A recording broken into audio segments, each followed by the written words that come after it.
Hello, everybody. I believe it's recording now. I have been playing with the settings a bit, and I did give myself some eyebrows and some lipstick, but then I took them off because I am the real me. But I do like the border, so I'm going to leave that. Now, I just wanted to welcome everyone and thank you so much for getting on this Zoom live or watching the replay. I really appreciate you taking the time to be with me tonight. Now, my intention is for us to have fun and to learn some tips and tricks that I've learned over the years to de-stress and become more mindful. Why do we want to de-stress and be more mindful? Well, the simple reason is that being stressed is no fun. And there's a growing body of research that says that when you're stressed, it has a negative impact on your body and your longevity. And so I think of a really quick, easy one where something darts out at you when you're driving and you're like, oh my gosh, and you get that wash of adrenaline or cortisol or whatever, and all that negativity is in your body. And it takes about 5 hours for that shock and that negative energy to work its way through your body and to de-stress. So here's going to be some ways that I have noticed that have helped me to de-stress. And so I want you to know that I have done a lot of research for years. I can't possibly tell you every single website I ever went to, but I have a few main sources that I'm going to be pulling from.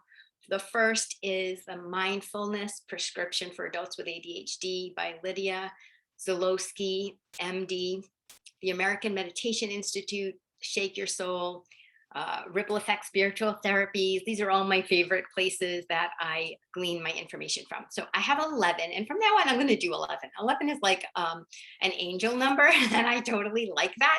So I'm not doing 10 anymore. Everybody does 10. I'm doing 11. Now, I don't know if I'm going to talk too fast or too slow, but hopefully you're going to get it. So the first one, I'm going to try and remember to number that for you in case you're writing them down, is for me, I like active mindfulness. I don't like sitting there zenning out. We will talk about that though, but just know that I'm going to be slanting towards movement. So the first one is noticing the present moment. Now, I've told you last week that I like to do mindful meditative walks, and I do them in a fasted state. So I get up, I go to the bathroom, I drink some water while I'm walking for about 35 minutes. So when I notice that my mind is racing and I'm out here and I'm not focused and having a nice meditative walk, I start with my 5 senses. And I start by listening to the rhythmic walk of my feet. And then I start to hear a bird that I hadn't heard before. And then I notice the swishing of my camelback on my back. And then I move from hearing to feeling. And I can feel my feet in my sneakers. Sometimes I can feel a wrinkle in my sock. Then I start to feel a little cool breeze on my face. Then I move to smelling, and I can maybe smell the fresh morning air or a car exhaust fume that's passed. And then I can see the sky and I notice it's cloudless, or maybe there's one cloud drifting by. I notice a leaf waving hello to me. And so once I start to get in tune with my senses, I realize that now I'm in the present moment and my mind has calmed and I'm able to walk and be present in the moment and enjoy the silence and speaking with the Holy Spirit and just being with my higher self. So that is a lovely one that I practice every single day, really sets me up for the day and helps me to feel centered. Another one that I like to do, I call it past, present, now, but I don't know, it's just some meditative walk I learned about.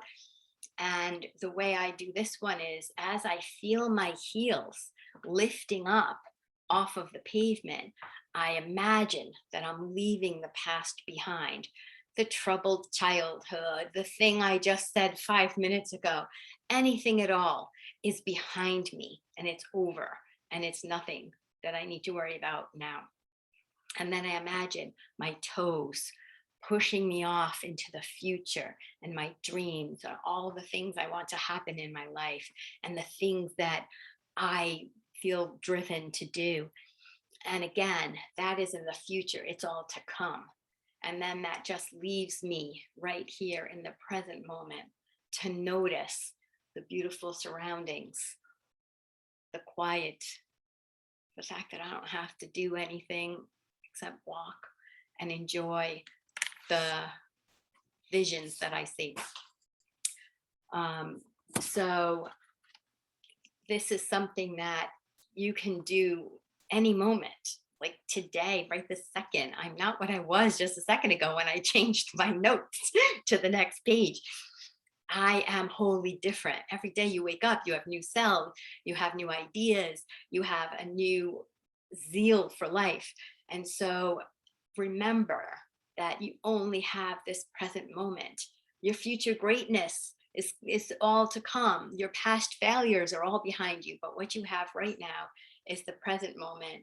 And there's no need to worry about anything, because right now you're in this meditative walk and everything is just fine.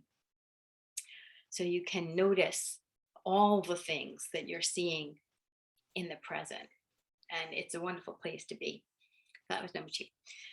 Number 3 is noticing your breath. Now, we all have heard about this, and there's usually, a number of ways to do this. So I'm just going to touch on 3. 1, you can imagine your breath in from the toes, inhaling right up to the crown, and then exhaling from the crown to the toes, and then inhaling, just following the breath.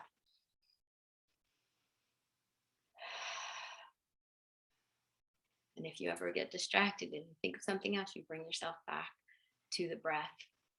Now, I tend to do 2 or 3 of these and then I get bored because that's the way I am.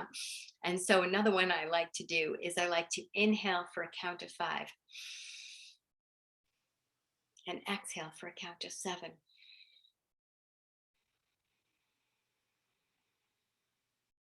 Or whatever's comfortable for you. The idea is that you get a full lungful of fresh air and you expel out every last little bit of stale lung air. That's why the exhale is longer. Another one that's kind of famous is focusing on the feeling of the breath in and out through your nostrils, the cool air going in, the warmer air coming out, and just noticing the breath at your nostrils. And again, if you get bored with one of these, you just move on to the next one, but you're focusing on the breath. Now, I tend to have a problem when I focus on the breath. My breath goes, we don't need to breathe. I'm cool. Because I can't notice the breath. I always do a deep breath or a long breath or, shallow breath. But whenever I'm breathing and I'm noticing my breath, I don't breathe. So I'm like, okay, you're going to have to breathe eventually. I'm like, no, I'm not. I'm like, yes, you are. So I end up having this little fight between myself. Eventually, I just say, just breathe. And I breathe, even though I didn't think I needed to. All right, so that was number 3. Now we have quieting the mind. Now, I don't know about you, but my mind likes to scramble around. It wanders. It's like a little monkey. It goes here and there. And rather than feeling bad about it and having a negative reaction to that, oh, I can't block these thoughts from my mind. I mean, they often tell you to, think of it as a cloud floating by. Well, if I look at the cloud, my thoughts, I start going, well, what is this cloud made of? Is it made of dewdrops? Is it rain cloud? And I'm looking at the cloud. I don't see it passing by. I'm inspecting it. And so what I found, which really works for my brain, is a similar trick to noticing my breath. I say, okay, what are these thoughts? I'm not thinking. I don't have any thoughts. What are you talking about? I'm like, okay. And as I'm looking for a thought, no thoughts happen. They just are quiet. It's the most amazing thing. It's like the only thing I've ever noticed for me that I can do that actually quiets my mind is I say, okay, I'm going to look at what you're saying. I'm going to notice those thoughts. Not a thing. So that kind of a fun exercise for me. And it was really wonderful to discover that I actually could have a quiet mind when I purposely look for thoughts. Now I'm just standing here and I noticed this is just a little rock here, but I'm going to use it as my kind of prop because I didn't bring down my crystal, but I have lots of crystals. I love crystals, and I stumbled across this probably on YouTube or something. I can't remember who it was, but this is a crystal meditation. And it was kind of interesting because what you do is you study your crystal. Now I was out in the sun and I was turning it and the light was glinting and I could see all the cracks and crevices and really interesting pieces. So what you're doing is you're being present and you're focusing on your crystal and all of the nuances and how it turns and all the different things like this. Then when you've examined it fully and you feel at peace, you close your eyes and you imagine the crystal expanding, expanding and growing and growing and growing. So it's huge. And in your mind's eye, you notice, there's lots of little crevices on there. You just, now this little crevice is open and it's a door and you walk through it. I know it sounds weird, but just go with me. So you walk into the crystal and you're noticing, you're looking all around at the walls of the crystal and what it feels like. And is it cold in there? Is it dark? Is it, got a spot where it's brighter? As you're walking around the crystal, you notice a chair plonked in the middle of the room. And you go and you sit in this chair.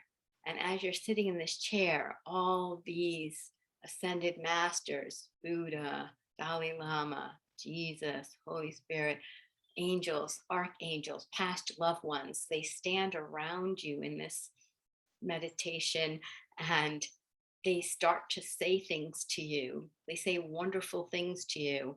I love the way you laugh.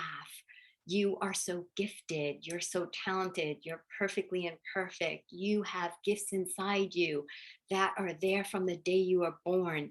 You're still on earth because you haven't fulfilled your purpose yet.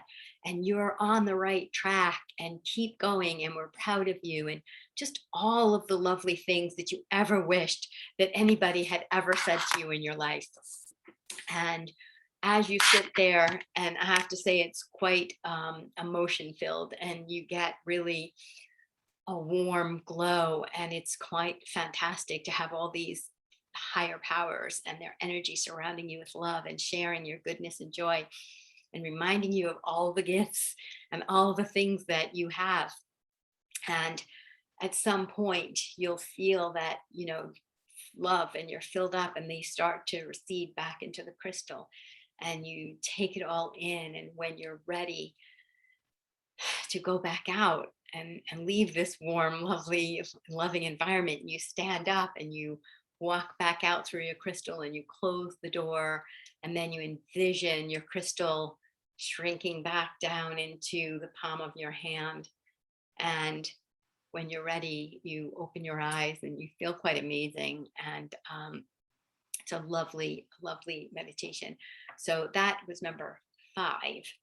Now we are on to number 6, which is mindful breathing. Now this is one that I love because you can do it any time of the day. You can do it anywhere. If you're reading a book right now, as you're listening to me, if you're doing the dishes, it's something that you can just immediately stop and incorporate this mindfulness into your daily tasks simply by noticing your breath.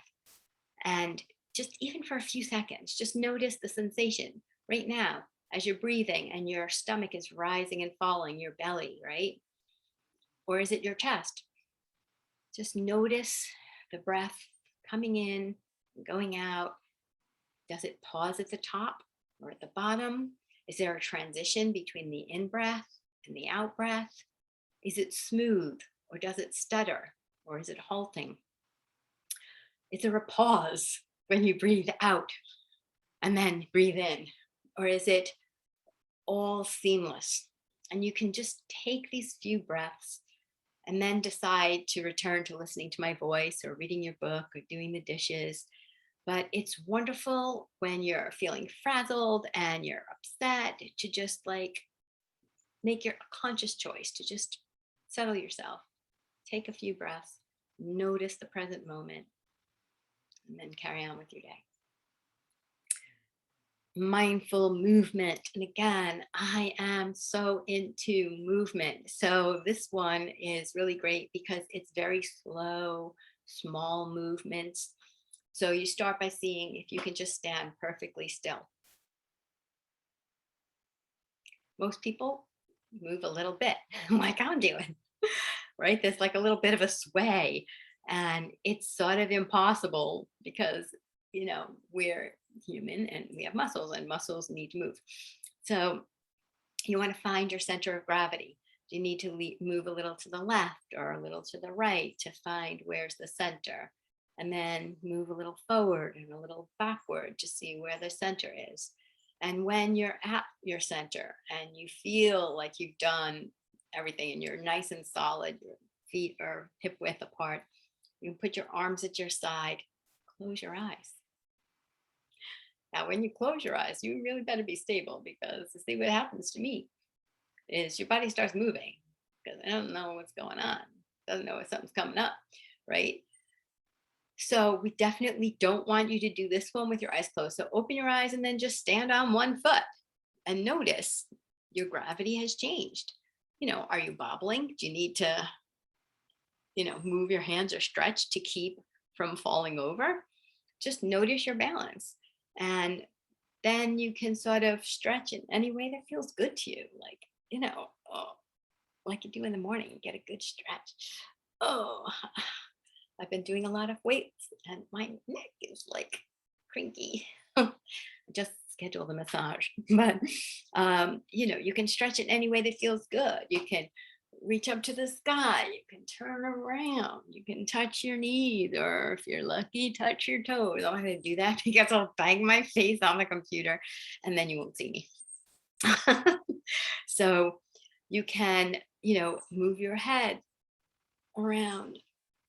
And as you're doing this and you're having fun and you're noticing all the cricks and cracks in your body, I know mine is making a lot of cricks and cracks, then you can just have fun being mindful and present and noticing how your body moves. Every day it's going to be different. I wake up today with a cricky neck. Tomorrow, my neck might be fine, but I might have a little problem with my lower back. If there's a wrinkle in the sheets, then I'm definitely going to have that problem, because I am the princess and the pea. They literally wrote the story about me. If there's so much as one little wrinkle, I'm like, oh, I'm crippled. Okay. So as you all know probably, I am an Arbonne independent consultant, and two things that really help me to stay mindful and present is the Mind Health. This is a cherry lime flavor. It has sunflower seeds for increased cognitive function, clarity, and focus. I love that. I drink that every morning. This is the Inner Calm.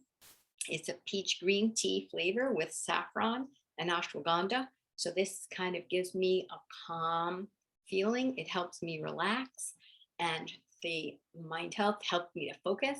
So those are two that I absolutely do not go without. Now, I will post the catalog and the website on there if anybody wants to check it out, but certainly reach out to me and I can help you get discounts and all that good stuff. So number 8, we're on number 8. This one I just call the shaking and dancing meditation.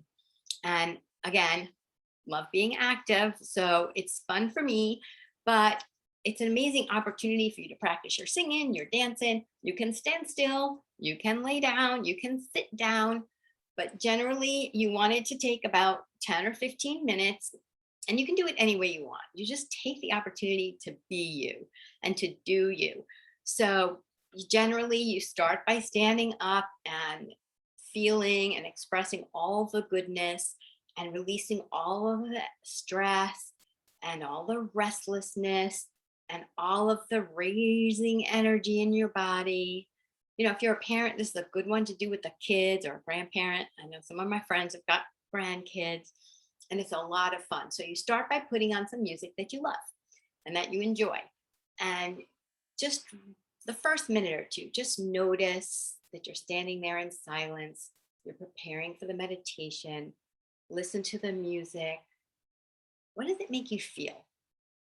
Like, can you feel something? I know some music will just make me so excited. Another music make me want to cry.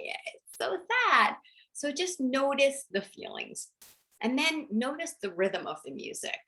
Like, how is it moving and how does it make you feel? And then you can start to shake a little, move a little, any way that you feel good about. You can have your feet shoulder width apart and bend your knees slightly and relax your shoulders and your neck and take some deep breaths. You can close your eyes or leave them slightly open. I prefer to make sure there's nothing around and close my eyes because I tend to dance like Elaine on Seinfeld. So if you've ever seen that, you know what I'm talking about. It ain't pretty. So I don't care. I have fun and I like it. But I often get some pretty strange looks. People are like, it's ugly. So I don't care. But you want to notice as you're doing your dance and you're moving around and you're having fun and you're practicing just letting go and allowing and being one with the music. And if you get tired or bored, it doesn't matter, just keep going until the music ends.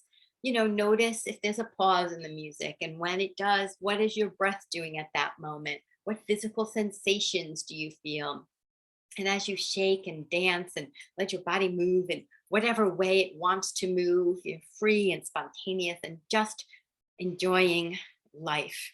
And you might do something silly because you feel like being silly, or maybe you feel silly and you're embarrassed. But again, just notice, I'm feeling silly, or I'm feeling embarrassed, or whatever comes up for you. But just keep moving. And then when the music stops, you can stand, you can sit, you can lie down. Just notice your breath, notice your body. You can begin to relax and take in all of the sensations that you're feeling in your body, and think about all the different things your body went through, the excitement, the movement, the cricks and cracks. Okay. And so this is just a fun time. You can call it a dance party. You don't have to say it's a meditation. Just, have fun. Like, this is your one only precious life, right? And so you want to have fun in every possible moment, because every minute you're not having fun is a minute you missed out on having fun, because you're not going to get this moment again. So that was number 8. Number 9, I have learned some ways to deal with my emotions. Now, I have a full life and I am chronically impatient. I am quick to anger. I frustrate easily. I tend to overreact. I get excited. I lose my temper. I'm touchy. I'm easily annoyed. Am I the only one around here that feels these things? Perhaps. But what do I do in those situations? I try not to react. It's not easy, I have to say, but I do try to notice the feeling, notice the sensation, figure out what's going on. What are the thoughts associated with these feelings? So, for example, maybe I misplaced my keys. More likely somebody borrowed them and didn't give them back to me because I would put them where they belong. But just say, I need my keys and I can't find them. So it's an unpleasant feeling. I don't like it, right? And I might be angry with myself, and I'll have, my heart racing and my neck's getting all tense. And I'm thinking, I don't have time for this. I have to go. I can't believe this is happening to me. So these are all the thoughts and feelings and sensations that are cropping up. So an action I might take to be kind to myself is to take a deep breath and then think about the last time I saw these keys, and kind of take back control of where they were, notice, find them, and then in my unfrazzled state, find my keys and get on with what I need to do. Okay. Number 10, for me, not to me. I don't know. This is just what I'm calling it. But this has really, really helped me a lot lately, along with the one that I just spoke about. But I realized that I have these goals, these dreams, these things I want to do with my day. And then my day goes, And everything that happens is happening for me, not to me.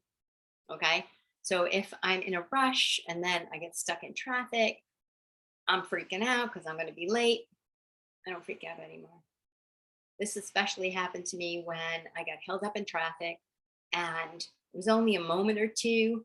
And there was, when I followed up down the road, there was an accident that I would have been a part of had I not been held up. So I know that that was a plan for me to not be in that accident. And so even though there are moments when I think, I have to remember this is happening for me, not to me. I need to be patient and know that there is something better happening than I could ever have noticed or planned. And so when I realize that everything is for my good and that this is for me, then it's much easier for me to realize that it's all good. And I don't need to worry about, all those negative things I'm thinking, because I just know that this is a divine order and it's there to help me. So I was diagnosed about 3 years ago with ADHD. Why didn't they discover that when I was struggling in school or getting my master's at NYU? I don't know. Could have been while I was actually teaching, but no, we only just discovered it. And I think, oh, wouldn't it be nice to be able to focus like everybody else in the world? What would it be like? How much stuff could I get done? I also have really bad tinnitus. And I went to see an audiologist. The buzzing was so loud, it was making me insane. And I talked to her about it, and she said, the other week I had two gentlemen come in and I mapped their tinnitus, and they both had near enough the same exact tinnitus. The first guy was suicidal. It was driving him insane. The second guy said, it's no big deal, I just ignore it.